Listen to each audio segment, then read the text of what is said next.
trazer para a gente as reflexões em torno do tema Paulo e Estevão. Boas reflexões, Aida. Muito boa noite a todos. Eu sou a Aila e hoje eu vim trazer para vocês um tema que tem extrema complexidade, de importância, mas também de muita alegria. Hoje é uma noite, um dia, uma semana de muita alegria, de muita paz, de muita serenidade. Estamos trabalhando tão magnífica obra, tão condensada obra. Essa obra que eu tenho em mãos aqui para vocês é a obra Paulo Estevão, da FEB. Ela foi escrita por Francisco Cândido Xavier, psicografada pelo Espírito Emmanuel, em 1941. É considerado um dos maiores clássicos da literatura espírita e nós vamos tentar hoje dar um olhar sobre a obra. Essa obra tem 481 páginas, então é uma obra comprida, é uma obra densa, nosso tempo é curto, não dá para falar muita coisa. Dá para falar muita coisa, mas não entrar nos pormenores da obra como gostaríamos. Isso aí vai ficar para vocês que vão ler quando a gente terminar aqui a nossa explanação. Eu queria dizer que quando os trabalhadores, eu sou aqui da casa, sou pessoa da casa, estudante da casa, e quando me convidaram para falar sobre Paulo Estevão, eu achei uma coisa extremamente longa e distante para mim.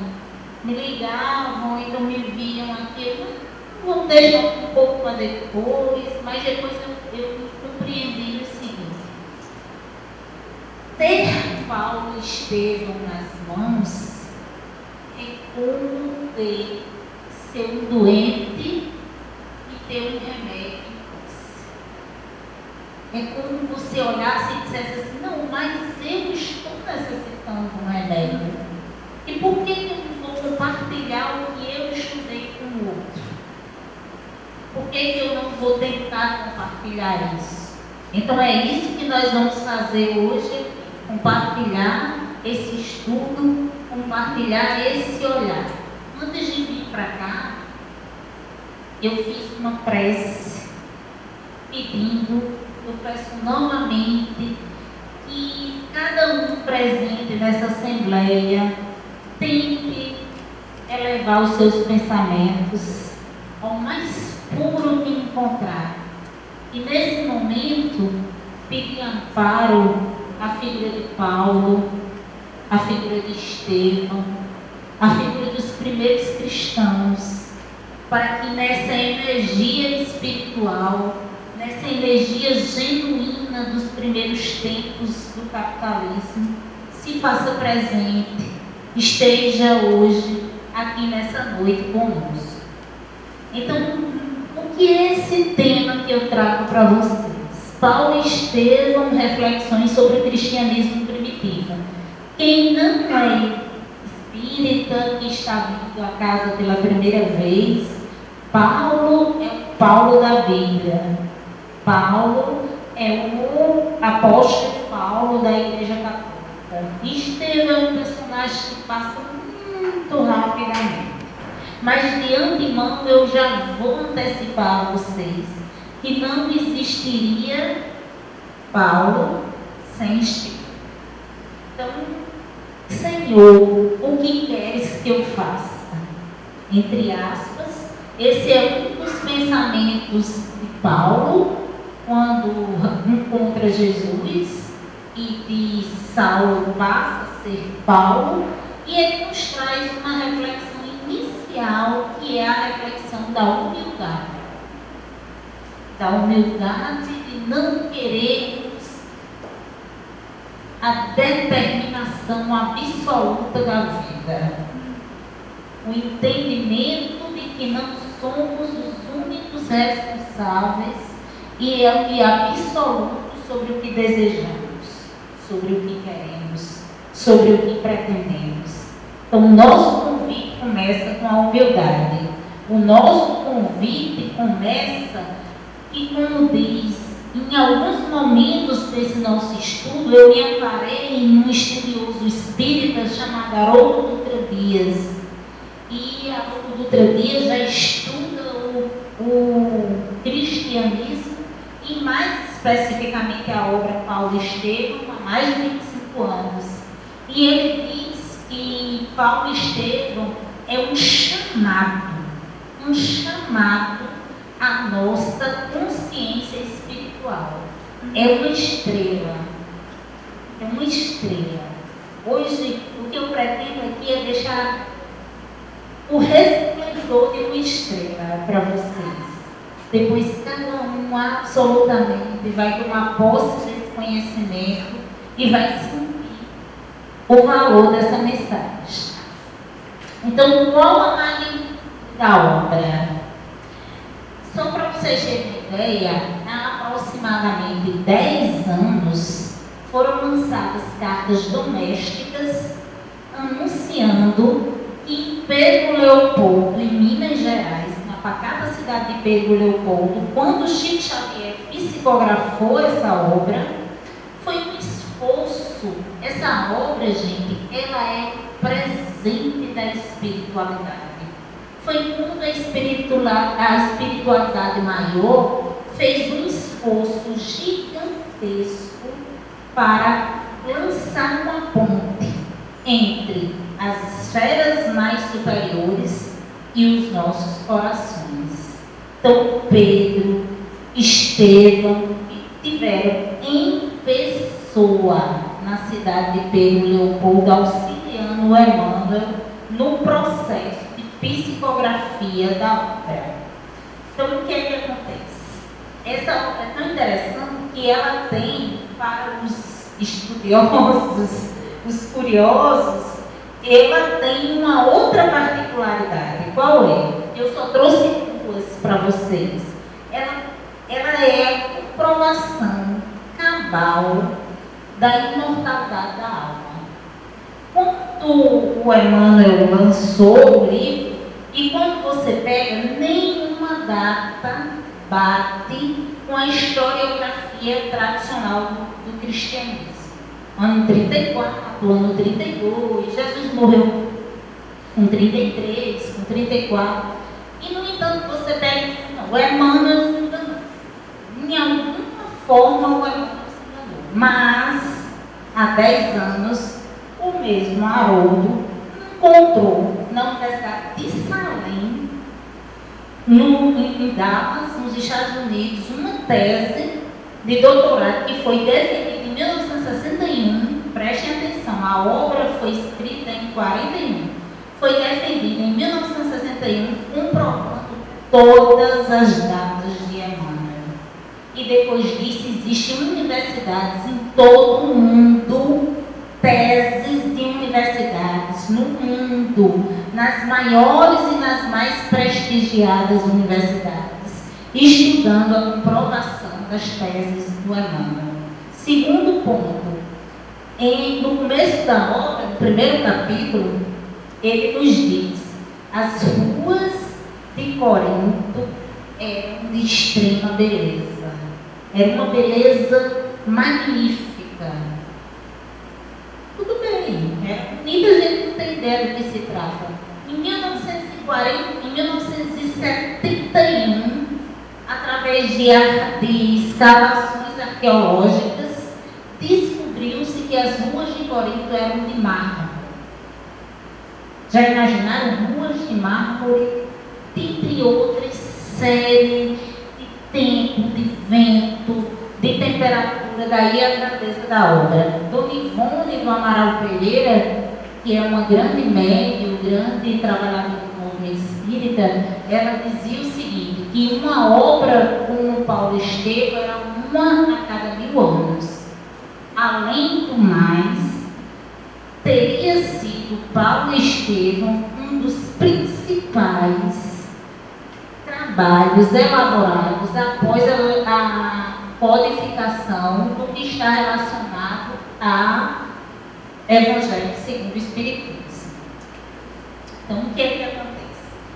Emmanuel, nesse livro, ele é tão bem construído, é tanta liricidade, construção intelectual, síntese, figura de linguagem, que se não fosse o preconceito da academia, ele estaria sendo estudado como um dos maiores autores da língua portuguesa.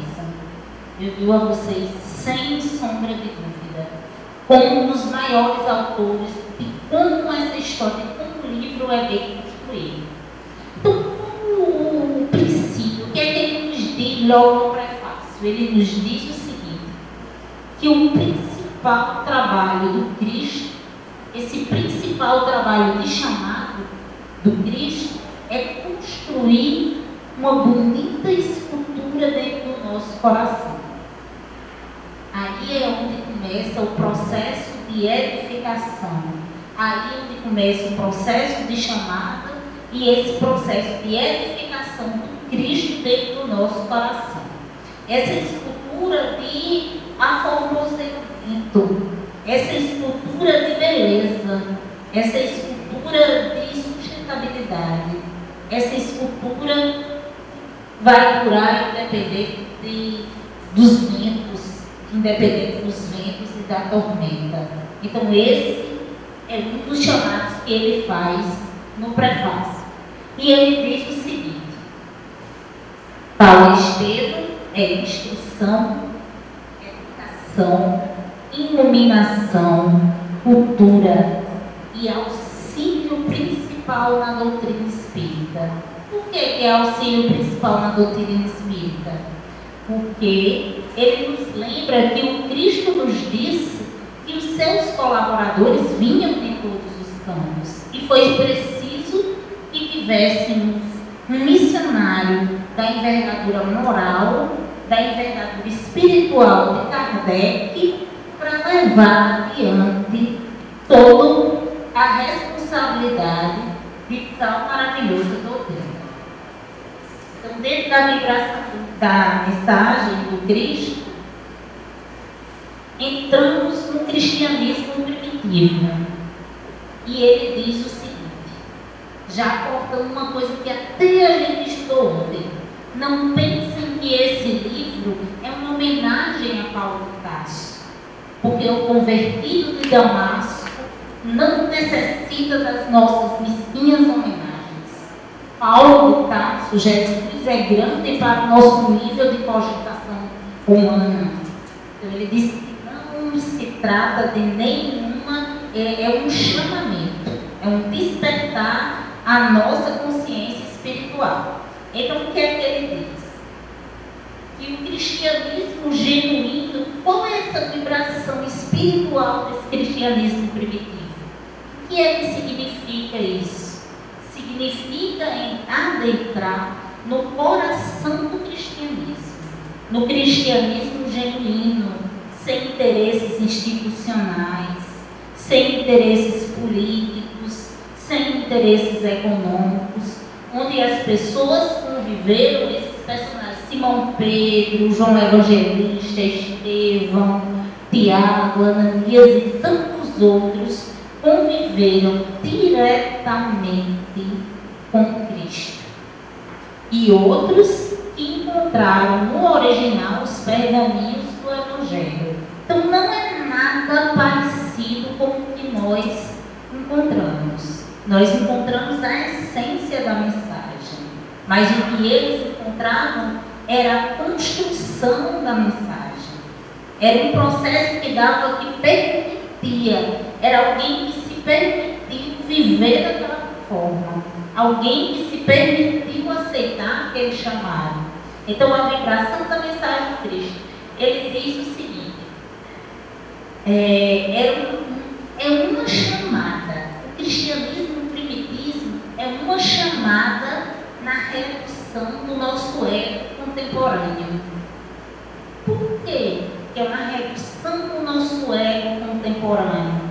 Nosso ego contemporâneo de extremo individualismo, de extremo exclusivismo, de extrema alta necessidade. Ah, mas eu não quero que seja assim porque eu não quero. Então, assim, o chamado é você compreender qual a mensagem e tentar construir a transformação em cima dessa mensagem. E uma outra coisa, essas pessoas não eram pessoas incríveis, fantásticas, eram pessoas humanas, como Simão Pedro, pessoas simples. Eram pessoas como nós, mas que aceitaram o chamado para tentar sinceramente mudar, para tentar sinceramente se transformar, para tentar sinceramente compreender e viver a mensagem de Cristo.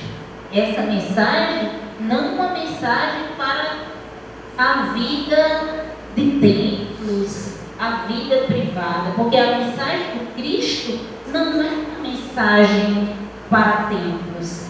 A mensagem de Cristo é uma mensagem para a vida pública. É uma mensagem para a vida pública, para pessoas que vivem e que vão testar dia após dia no cotidiano, nas dificuldades, dentro de cada espaço, de cada jornada que cada um vive. Essa obra, antes de qualquer coisa, ela faz justiça a uma pessoa, que é Estevão. Paulo matou Estevão. Então não existiria Paulo de Tarso sem Estevão. Então o que foi que Jesus quis? Jesus quis que a primeira dupla de trabalho do cristianismo fosse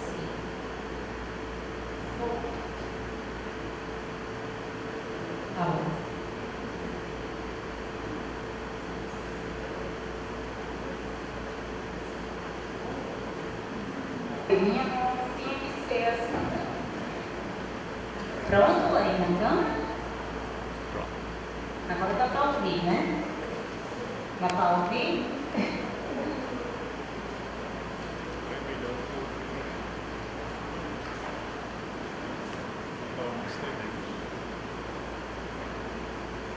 Ok? Então, uma obra que Jesus, que a primeira dupla do cristianismo fosse entre um verdugo e uma vítima. Que Jesus, que essa só era possível isso com uma base, uma palavrinha fundamental: perdão. Essa dupla só pôde operar baseada no perdão. Esse amor, isso é a base para tudo. Quando eu disse que o cristianismo se repete, que a história se repete para tudo. Como você faz um trabalho espírita dentro da casa espírita sem perdão? Como você faz qualquer tipo de trabalho sem perdão? Se melindrando, pensando só no seu eu. O eu é importante para a sobrevivência, mas pensando exclusivamente na satisfação desse danado, pensando exclusivamente nos interesses pessoais. Como você faz? Então Jesus mostrou, vamos fazer. E durante 30 anos após a desencarnação, Estevão trabalhou ao lado de Paulo, passando para ele as informações do Cristo, passando para ele as intenções do Cristo. Você vai por aqui, você vai por aqui, e lá, trabalhando e construindo junto com ele. Mas uma coisa é certa, gente, o amor do Cristo é profundo, é imenso. E ele não se desarmoniza. O Cristo não se desarmoniza. Eu sempre digo, a agonia, alvoroço, não é das energias mais superiores. Então, calma, tranquilidade, serenidade. E o Cristo, apesar de tudo, apesar desse nosso egocentrismo, ele respeita a evolução de cada coração. Ele respeita o seu caminhar. Ele respeita a sua jornada. Ele respeita, assim como ele respeitou o tempo necessário que Paulo deveria ter até encontrar o desiderato final. Assim como ele respeitou o tempo e as provações que Estevão teve que passar para encontrar esse encontro realmente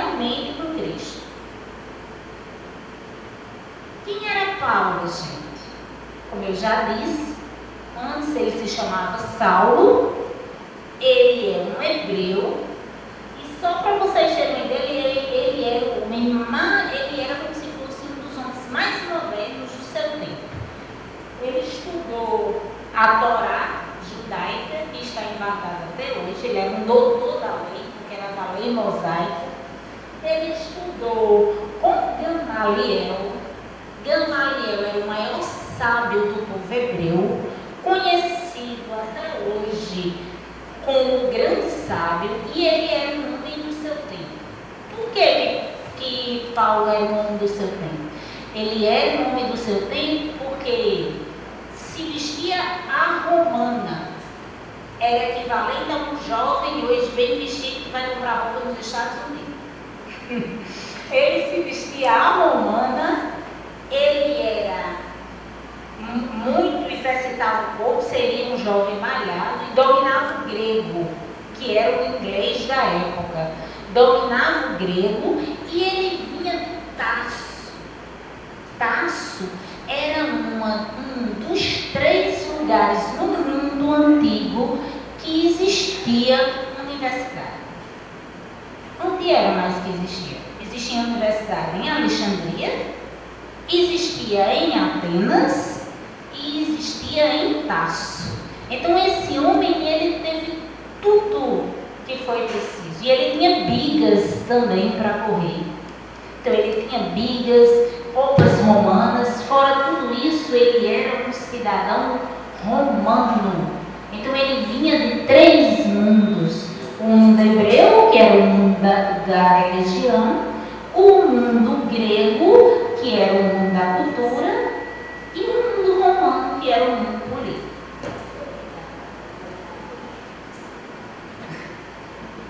E o mundo romano, que era o mundo político. Então, o que é que acontece? De personalidade enérgica, ele vai conhecer uma moça, também da sua raça. Ele, com mais de 30 anos, casto. Com mais de 30 anos, ele vai conhecer uma moça, Abigail. E nesse encontro com Abigail, Jesus começa a trabalhar na sua vida através de Abigail, através da energicidade de Paulo, através da coragem de Paulo. E ele diz o seguinte: porque Jesus, ele não é aquele pai que diz assim, tudo bem, eu faço isso. Ele é aquele pai que educa, que determina e que fala também pela boca de outras pessoas. E no decorrer, ele muito angustiado, ele descobre de uma casa entre Jerusalém e o porto de Jope, chamada Casa do Caminho. O que era essa Casa do Caminho? Eram os amigos do caminho. Eram pessoas que cuidavam de mulheres, viúvas, doentes, órfãos. Eram pessoas que faziam esse tipo de trabalho, cuidavam dessas pessoas e começaram a juntar uma aglomeração em torno de um carpinteiro que tinha morrido e tinha sido crucificado entre 2 ladrões. O que era muito para o doutor de Tarso. Era fantástico. Alguém querer cultuar uma pessoa dessa dentro da minha raça. Quem é essa pessoa que vai querer cultuar isso? Então, nenhum dos arroubos dele de sair para perseguir os cristãos, Abigail, a noiva, olha para ele e diz: Paulo, aprenda 4 coisas fundamentais. Ama, trabalha, espera e perdoa. Então é preciso fazer esses 4 elementos: ama, trabalha, espera e perdoa.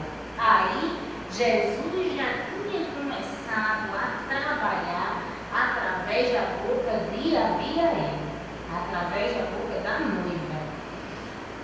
O que foi que aconteceu? Mensagem de Estevão. Esse é Estevão. Estevão, nascido ele tem as suas propriedades confiscadas pelos romanos, como hebreu. Ele é preso nas galeras romanas, que eram barcos, se perde da irmã, e quando ele se perde da irmã, ele é posto como escravo numa galera. E lá ele é colocado para trabalhar como uma pessoa que está sofrendo com doença contagiosa horrível. Então o que é que Jesiel faz? Ele já é uma pessoa temente a Deus, já é uma pessoa temente à lei de Moisés. Ele vai para o cuidado daquela pessoa. Ele não se preocupa em contagiar, em adoecer também. Então ele cuida, e quando a pessoa que ele cuidou estava já bem de saúde, ele adoece. O próprio Jesiel adoece. E o que é que eles dizem? Vamos jogar no mar. E o homem que ele salvou a vida diz: não vamos jogar no mar. Dê um pouco de dinheiro e solte ele no porto mais próximo. Onde é que ele vai ficar? Em Jope. É lá onde Jesiel vai ficar, em Jope, aonde já estava Abigail, aonde já estava Paulo. Lá em Jope, Jesiel é assaltado assim que chega. E lá ele é ajudado pelos irmãos do caminho. E nos tempos livres ele pede para ler esses pergaminhos que lá estavam, que tinham sido escritos pelo carpinteiro. E ele se torna um dos principais pregadores do cristianismo. Ele se torna um dos principais arregimentadores de pessoas. Ele chama pessoas para si. E isso incomoda assustadoramente o doutor da lei. Isso incomoda Saulo, isso incomoda as pessoas, isso incomoda os fariseus. E como pode tanta gente à procura de miseráveis, de pessoas pobres? O que é que está acontecendo? Saulo vai até lá, à casa do caminho, atesta com os próprios olhos e marca um julgamento no Sinédrio. O que era o Sinédrio? O Sinédrio era o tribunal religioso e também jurídico que existia na época, que julgava as pessoas pelos crimes religiosos. Era uma teocracia, era o papel da religião acima do papel das leis laicas. E o Saulo consegue a condenação do Jesiel, que a essa época já tinha mudado de nome para Estevão, porque não queria ser encontrado. E lá, no final, no processo de execução por pedradas, ele diz para a noiva Abigail, eu encontrei uma pessoa que é contra a lei, vagabundo, uma pessoa que cultua um feiticeiro. E ela não queria ir, porque a Abigail já tinha um espírito elevado, mas ela vai. E para grata surpresa, quando ela chega lá, ela encontra o irmão Jesiel, que ela tinha perdido lá atrás, naquele período em que o pai dela foi morto. E é uma coisa tão fantástica que ela diz: não, você não é o inimigo do meu noivo. Você não é o inimigo do meu noivo. Você é o meu irmão perdido. E ele diz uma coisa fantástica. Não, isso aqui foi o Estevão que disse: não tenho em Paulo um inimigo, mas um irmão. Ele deve ser um homem bom e generoso, porque defendeu Moisés até o fim. Quando ele conhecer Jesus, será fiel do mesmo modo. Vejam essa, quando eu botei ali a mensagem de Estevão, o que foi que ele disse?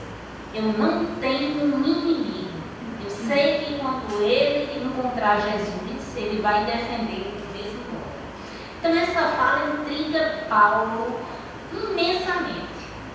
Ele não entende como como é que alguém pode responder dessa forma, contra a cultura dele, contra os princípios dele de ordem, de lei, de tudo. E ele faz o seguinte: Estevão nos prova uma outra palavra que é a renúncia. A renúncia. Renunciou à vingança, renunciou à briga, renunciou a tudo. Tudo Estevão renunciou. Mas Paulo era muito duro para o amor, era muito duro para as flores. E o que foi que ele fez? Ele rompeu o noivado com Abigail. Ele rompeu o noivado com Abigail. E quando ele rompe o noivado com Abigail, ele rompe também os laços que ele tinha que ligavam ele à pureza, ao equilíbrio, à feminilidade. E nesse rompimento de noivado com Abigail, lá na casinha de Jope, que é onde eles se encontravam, e Abigail tinha sido acolhida por um casal amigo quando ficou sem família, ela se deprime. E uma dessas noites que ela estava indo, ele vai visitá-la. E ela diz o seguinte: eu estou indo. Meu irmão esteve aqui esta noite e me disse que eu vou. Mas ele me trouxe a grata notícia que Jesus ama-te muito e tem esperanças em ti. Gente, Paulo era o vaso escolhido. Estou falando, por tudo que eu estou dizendo está aqui, no livro do irmão. Paulo era o vaso escolhido e ele degenerou. Imagine nós, na nossa escala evolutiva. Então, assim, ele se virou e a partir daí ele continuou a perseguir cristãos, mas ele começou a aprender a humildade. Ele raspou a cabeça, em sinal de viuvez, e se manteve casto por resto da vida, em memória à noiva Abigail. Por isso que a revelação espírita, ela é o quê? A revelação espírita é o nosso caminho, a nossa bússola, o nosso GPS e a nossa casa. A revelação espírita é a nossa luz de direcionamento para essas escolhas, para esse caminho que encontramos, para o que vamos fazer, para como vamos trabalhar, o que é essa revelação que não é nada mais nada menos do que a revelação da imagem do Cristo através da mensagem dos Espíritos. Cristo é o ator principal. Cristo é o guia, é o professor da nossa reforma íntima. É o guia, é o professor da nossa reforma íntima. E o nosso desafio, qual é o nosso desafio? Caminhar segundo essa orientação. Esse quadro é lindíssimo. Esse é um quadro de Caravaggio, por volta dos anos 1600, e ele mostra a estrada da conversão de Damasco. Antes a gente podia pensar que era coisa do artista, mas o Paulo se vestia realmente assim porque ele se vestia à romana, era muito chique, muito...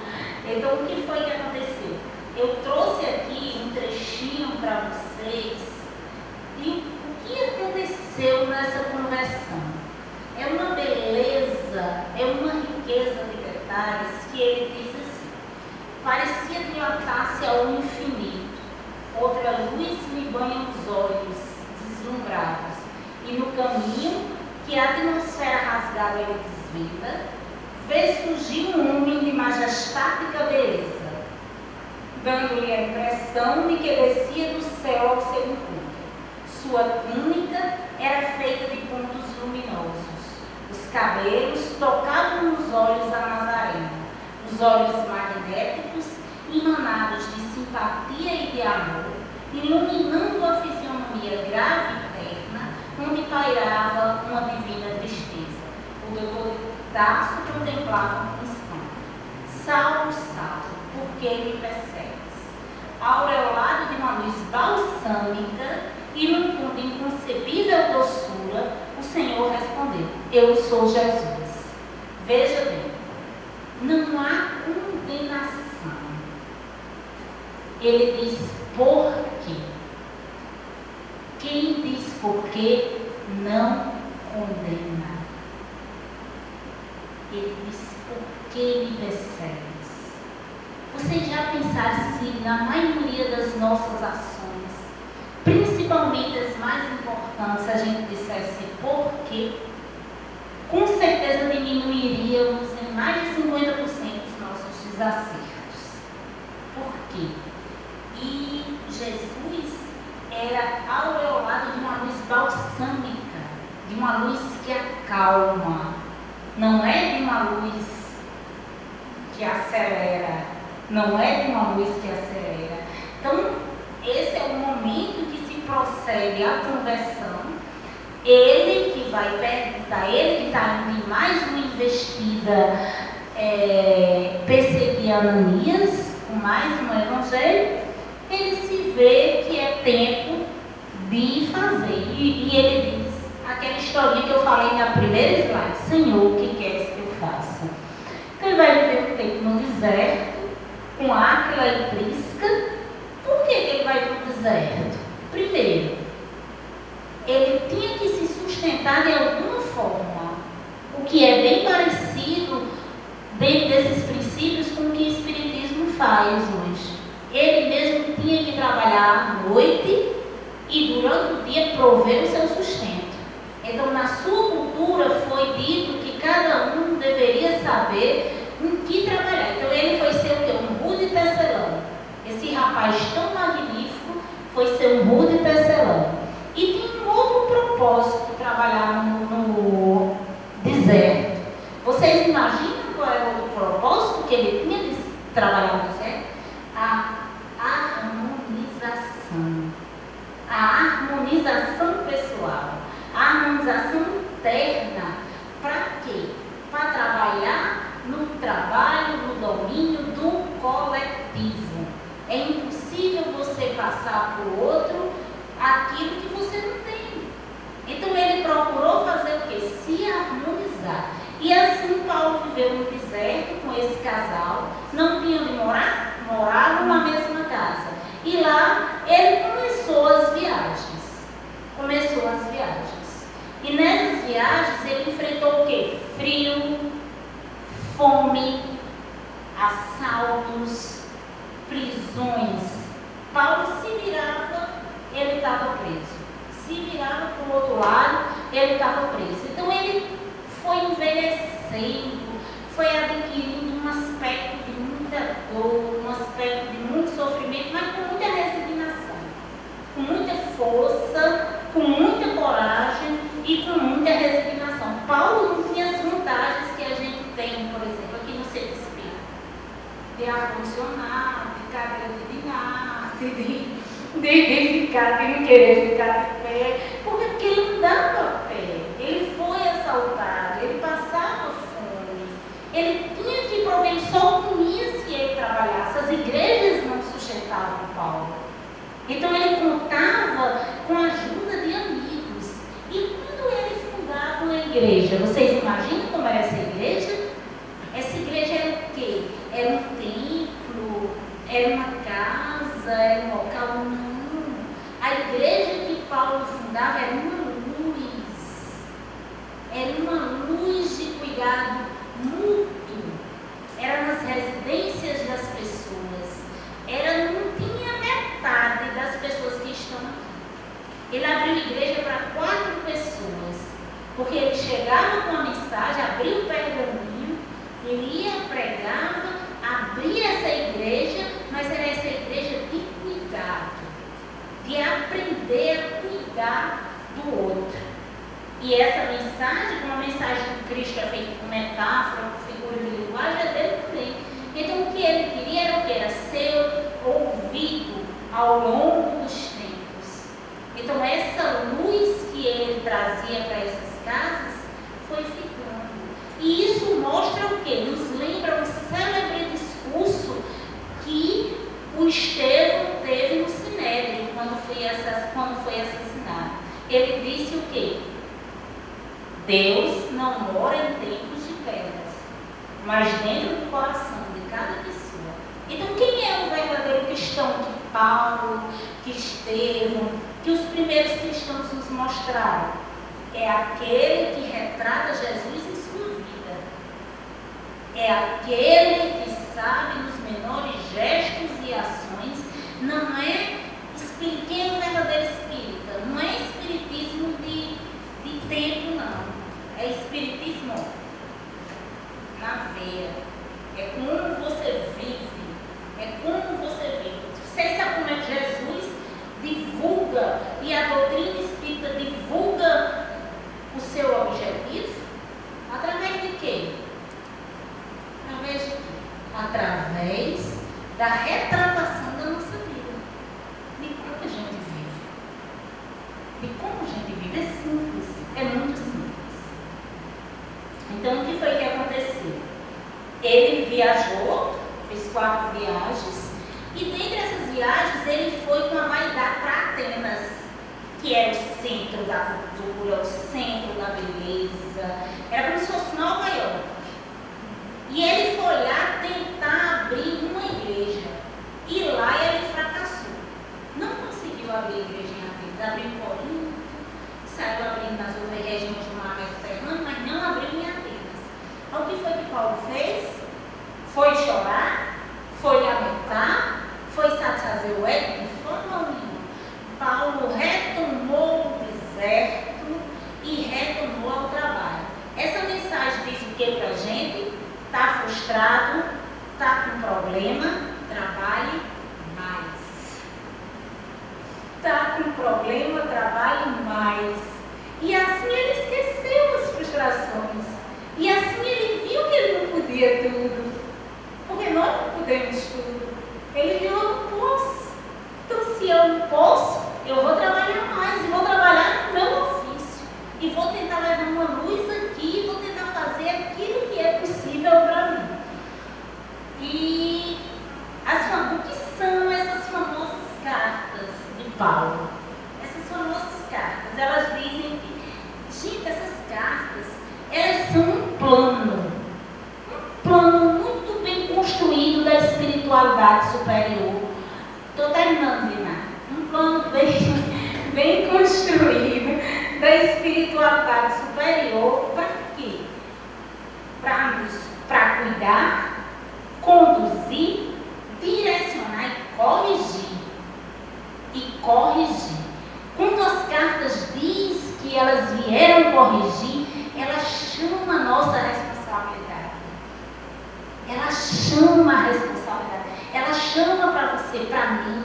Ela chama para Couto, ela chama para Dinar, para Ormisa, para os nossos amigos aqui da casa. A gente vai falar da gente. Da gente, não é de ninguém, é da gente. Então, assim, ela chama para essa responsabilidade. Então, ela conduz, mas tudo dentro de uma aura extrema de amor. De amor, de luz, de calma balsâmica, de harmonia, tudo dentro desses princípios. Então, através de um amor sereno, que respeita o peso evolutivo de cada coração e não cria expectativa. Porque nós, humanos encarnados, temos uma mania de criar expectativa no outro.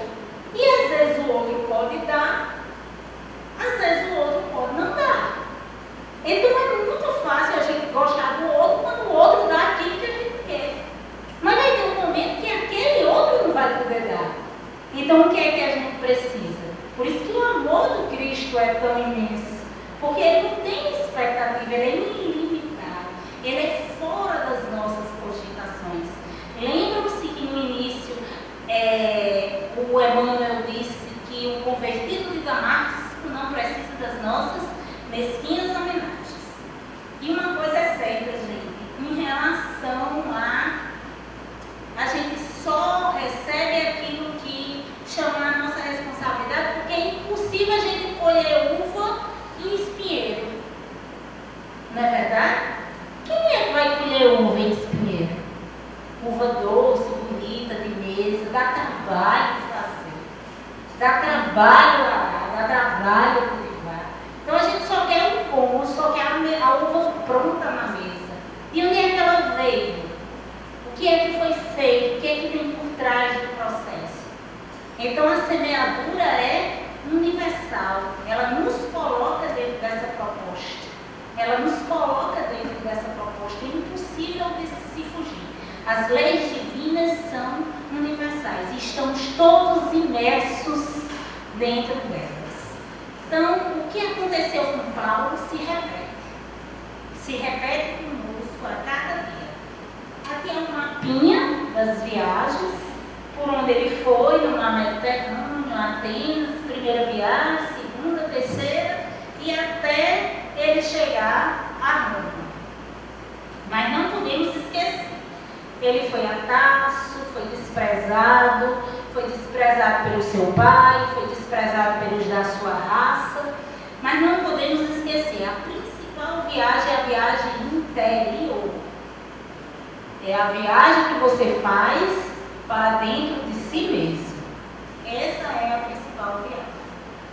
Tudo se renova. Por quê? Porque o nosso processo de experiência com Deus é absolutamente pessoal. Cada um vai viver o seu, cada um vai viver a sua história, dentro de um processo de absoluta solidão. O Emmanuel nos fala o seguinte, que existem 3 elementos de experiência com Deus. Primeiro, Deus ele se procede dentro de nós. Segundo, através das pessoas que passam pelas nossas vidas. Talvez sejam aquelas pessoas que menos nos agradam, são as pessoas necessárias. Talvez as pessoas que nós consideramos as mais difíceis sejam as necessárias para a manifestação de Deus em nossas vidas. E através das circunstâncias.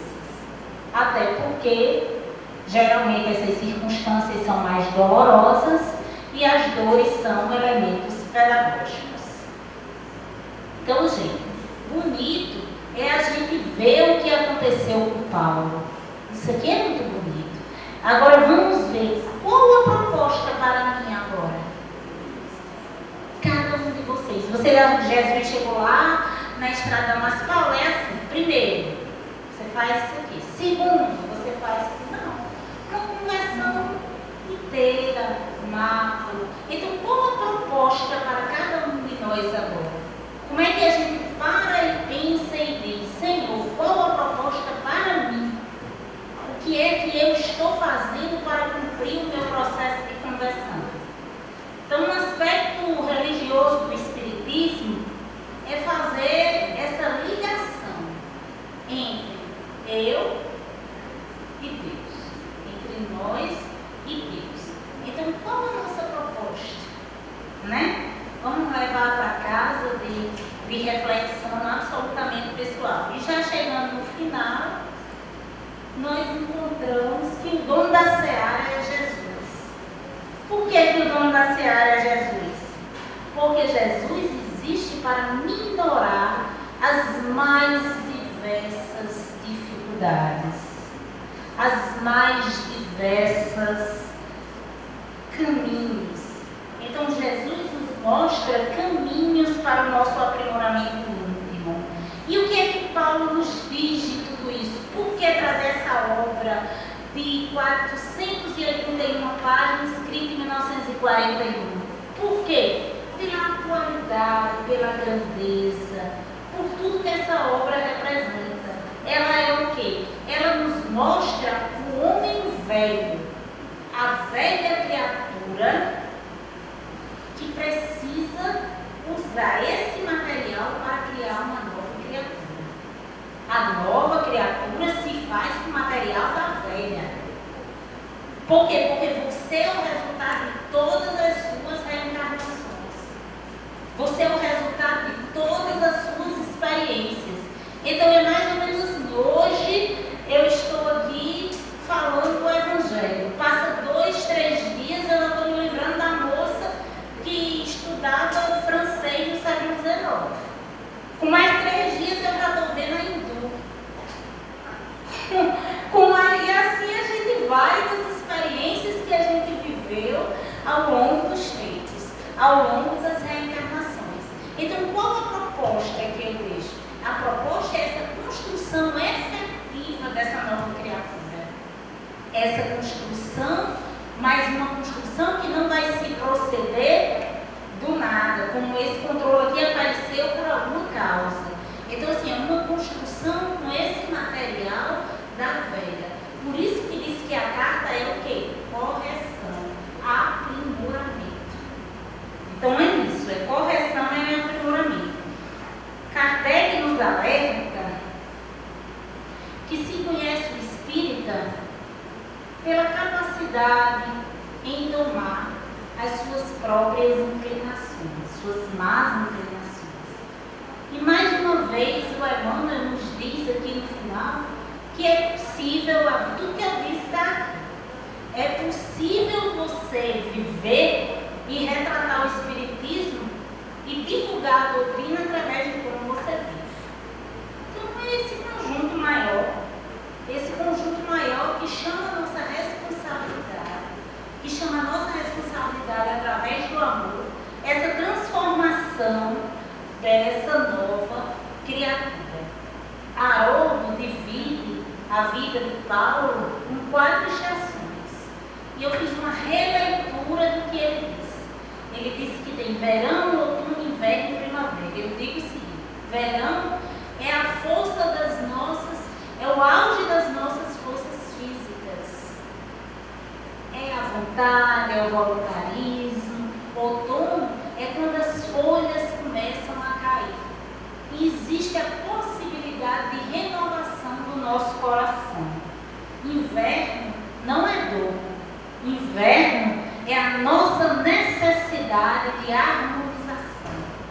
harmonização interior para partir e contribuir com o processo coletivo, com o processo humano coletivo.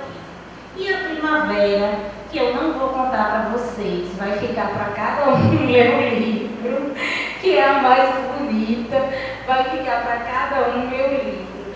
Então eu faço o convite à leitura da obra, a verem mais, a falarem mais sobre essa obra, sobre esse valor que foi feito, e reafirmo esse convite ao nosso chamamento espiritual, de quem somos, de o que somos, de qual o nosso papel nessa doutrina, nessa nossa vida.